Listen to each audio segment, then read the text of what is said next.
بسم اللہ الرحمن الرحیم اللہم صلی علی محمد وآل محمد۔ شیعہ لائبریری چینل کے توسط سے آپ کی خدمت میں حاضر ہوں۔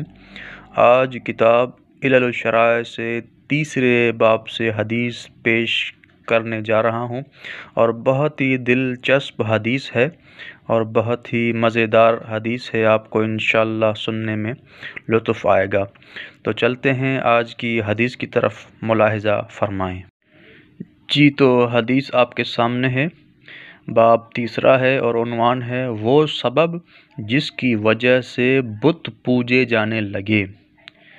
شیخ صدوق علیہ الرحمہ نے اپنی اسناد سے فرماتے ہیں کہ ایک شخص نے امام جعفر صادق علیہ السلام سے اس آیت اور کہنے لگے کہ تم اپنے معبودوں کو نہ چھوڑو، نہ ود، نہ سوا کو، اور نہ یغوث، نہ یعوق اور نصر کو۔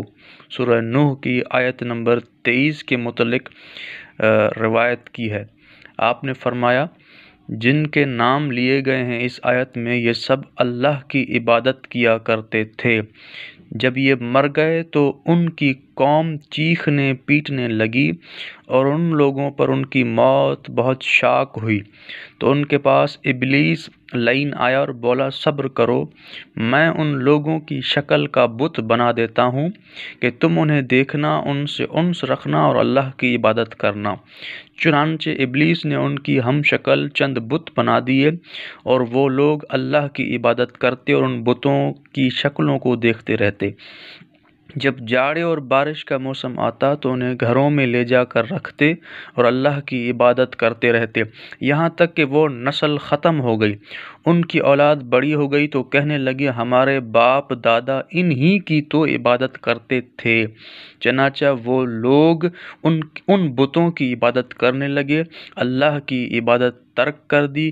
اسی بنا پر اللہ فرماتا ہے کہ تم اپنے معبودوں کو نہ چھوڑو، یعنی یہ آیت نازل کی کہ کہنے لگے وہ کافر تم اپنے معبودوں کو نہ چھوڑو، نہ ود، نہ سوا کو، نہ یغوث، نہ یعوق اور نہ نصر کو۔ جی، تو ناظرین آپ نے دیکھا کہ کس طرح سے بت پوجے گئے اور کب سے شروع ہوئے، کہاں سے شروع ہوئے۔ تو اسی کے ساتھ میں اب اجازت چاہوں گا، اگلی ویڈیو تک اپنا بہت سارا خیال رکھیے گا۔ وصلی اللہ علی محمد وآل محمد۔